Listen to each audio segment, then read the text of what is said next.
Hello, my name is Amber Hackney, and I am doing my in-service today over the role of Viloxazine in treatment of children with ADHD. I know this is pretty basic, but I wanted to start and make sure that everyone is on the same page. So the first point is, what is attention deficit hyperactive disorder? According to DSM-5, ADHD is defined as a persistent pattern of inattention accompanied that may or may not be accompanied by hyperactivity and impulsivity that interferes with functioning and development. So, how is ADHD diagnosed? There's two different categories of symptoms that we can look at. The first one is for inattention. These inattention symptoms are going to be inability to pay attention in class, not really listening whenever people are talking to you, forgetting things like keys, so small details, not paying attention to little details, things like that.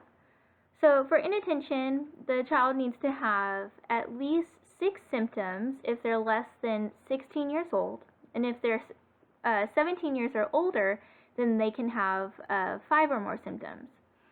For hyperactivity and impulsivity, these ones are going to be things like not being able to sit still in your chair, getting up, wandering around, impulsivity, things like just acting on a whim, speaking without thinking, things like that.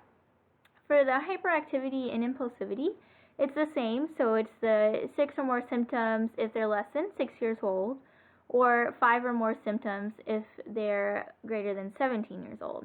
For this one, there's an additional requirement, which it must be disruptive. So they have to be disrupting something, getting up and moving around. For both of the inattention and hyperactivity and impulsivity categories, there are certain requirements. If you'll look on the slide, it says, so they must be present longer than 6 months. So these have to be long-term symptoms. They must be inappropriate for their developmental age.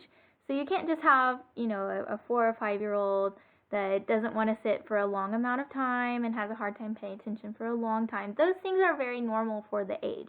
But if it's something that's uncharacteristic and inappropriate for that developmental level, that's whenever you're going to start considering it more of a symptom of ADHD. The next one is that they must occur in at least 2 settings. So it needs to be at home and at school, or maybe at church or something like that. You don't want it to be just in one setting, because then it could be located specific just to that setting. Maybe there's something in the room that's disrupting them or distracting, something like that. These may not be explained by another mental disorder, so if they have anxiety or depression or even schizophrenia, anything like that, those need to be ruled out and must not explain their symptoms. So additionally, they must reduce the quality of school or social functioning. So they really need to be interfering with the kids' daily life, with their development and their functioning. Once a child is diagnosed with ADHD, we've got several options that we can try. The first one would be the non-pharmacological side. So we can start with cognitive behavioral therapy, learning those different coping mechanisms and things like that. The first one is behavioral parent training. So these are tools that are provided to parents for them to implement in their home. These have actually shown quite a bit of great improvement in the inside of the home, especially with listening to commands from the parents and acting well inside the house. In addition, the behavioral classroom management, those ones are tools that are provided to teachers inside of a classroom setting, and they're implemented during class. They have shown quite a bit of an improvement in the classroom setting with attention to lessons and not being quite so disrupted during class. The third one here is the behavioral peer training. So this one is more in a group setting. It's something that's offered more of in a clinical office setting. This one actually does not have quite as good improvement. It hasn't shown very good clinical data. So it's something you can try if it's something that interests you. So on the other side, we have the pharmacological treatments. The first one's going to be your stimulants. So we have things like the methylphenidate derivatives, the amphetamine derivatives, and then the non-stimulants, so the guanfacine, the clonidine, and the atomoxetine. So here on the next slide, we'll talk a little bit more about those. Both stimulants and non-stimulants are used in the treatment of ADHD. So on the first side, we're going to have the stimulants. That one is going to be your methylphenidate and amphetamine derivatives. So your Vyvanse, your Adderall, things like that. These ones are going to be first line. So they usually are started at a set dose for whichever agent you're choosing to use, and then they are titrated to clinical effect and tolerance. So as much as they need to be able to have that clinical effect you're looking for is usually where you end up. So with these ones, they are norepinephrine and dopamine reuptake inhibitors. These ones increase the concentration of norepinephrine and dopamine in the brain. And they are fast acting, so usually you'll see an effect within even the same day. These, on the bad side, can cause a loss of appetite, so you'll start to see the kids stop eating quite as much, not wanting to eat their food, not getting all of the nutrients that they need in their diet. These ones, they can also cause trouble sleeping, especially if they're taken too late in the afternoon. They can cause anxiety, agitation, or even psychosis. So these ones, especially because of that loss of appetite, they can impact the child's growth and development. It's not uncommon to start seeing the child lose weight after they've been put on these stimulant medications. So in addition, sometimes a dependence can form just because of that stimulant effect. So their body starts getting used to it, and they start needing it to really function well. On the other side, we've got the non-stimulants. So these, they can be selective for norepinephrine reuptake, and that's going to be your atomoxetine or Strattera. And then we also have the guanfacine and the clonidine on this side. So those are your alpha-2 adrenergic agonists. These ones, they can actually take several weeks to start working. Both of these non-stimulant types, typically they say about 2 weeks are needed to be able to see if it's actually going to work for the child or not. So 2 weeks before you start to give up on it. These ones may cause moodiness, sleepiness, or fatigue, but you're not going to see that loss of appetite, the trouble sleeping, anxiety, that kind of stuff. The alpha-2 adrenergics, the guanfacine and the clonidine, those are commonly used in combination with stimulants in patients with severe symptoms, mainly because the stimulants don't have a great effect on the hyperactivity side of ADHD.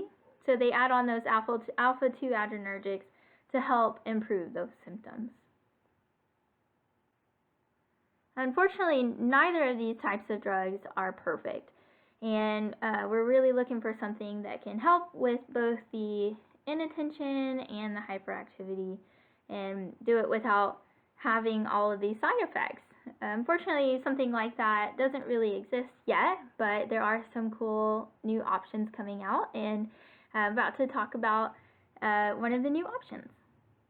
One of those exciting new options is Viloxazine, so the topic of this in-service. This one is a serotonergic and noradrenergic moderator, so it increases serotonin, norepinephrine, and dopamine levels.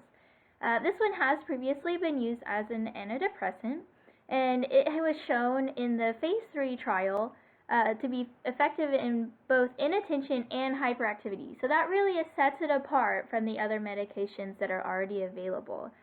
This one, in the phase 3 trial, they actually saw an effect over placebo at 1 week, and that was maintained over the entire 6-week trial. That's really great because you're starting to see a sooner effect, or effect sooner than you would with the others, and it's maintained, so it is consistent and can be maintained over time. So in addition, this one was pretty well tolerated. There were only mild to moderate symptoms reported. There were a small number of patients who did have severe symptoms. However, one was actually related to appendicitis, and a couple of the others, they weren't really related to the medication, and at least the way that it seemed in the trial. So the main ones that were seen were somnolence, decreased appetite, and headache. So there's the main side effects of this drug. So what is the role of Viloxazine in the treatment of ADHD? This drug is actually pending FDA approval for ADHD in November of 2020, so this year, coming out pretty soon. This one would potentially be a second-line agent following those stimulant drugs. Those ones are generally well tolerated. They act pretty quickly, and they do a pretty good job for most patients. But this one, it would be reserved for patients 6 to 11. That age is just because that's what was studied in the clinical trials. So 6 to 11 years of age, unable to tolerate the effects of stimulants. So that weight loss, anxiety, agitation, things like that. In addition, this one would be a really good option for patients whose hyperactivity is not controlled well with stimulants, especially if they had the stimulant combined with the alpha-2 adrenergics. So this one's got that hyperactivity clinical data behind it. So this one would be a super great option for them. Though I'm sure more specifics regarding the dosing of Viloxazine will come out once it is approved by the FDA. Currently, there's two different dosing strategies. So you can do the 100 milligrams by mouth once a day, or the 200 milligrams by mouth once a day. Potentially, that 100 milligrams would be more for your younger kids with less symptoms and less severity than the 200 for your older, bigger kids with more severe symptoms. You're probably thinking, so what should we watch for if we do put our patients on the Viloxazine? The most common side effects shown in the phase 3 trial were somnolence, headache, and decreased appetite. I went ahead and added on GI symptoms because it is a serotonin modulator. And we do know that with other serotonin modulators, we tend to see things nausea, diarrhea, other GI symptoms such as that. For monitoring, we really want to watch those inattention, hyperactivity, and impulsivity symptoms. Just watch for improvement, make sure that they're doing good, looking for that clinical effect. And then we also want to watch growth and development. Just because they have that decreased appetite side of things, we want to make sure that they're not getting enough nutrients, so they're not growing like they should. To sum it all up, Viloxazine really appears to be an effective, well-tolerated, and consistent treatment for ADHD. It looks like it's going to be a good alternative for stimulants once it's approved by the FDA, so hopefully this year we'll get it approved. And then this one, once it's implemented into practice, typically will probably be reserved for patients that are unable to tolerate the stimulant side effects. So it's going to be a great second-line option, especially for those kids with more of the hyperactive side of ADHD. Here are my references. Number 3 on the list is that actual phase 3 randomized placebo-controlled trial, if you'd like to look more into that. Thank you for attending my in-service.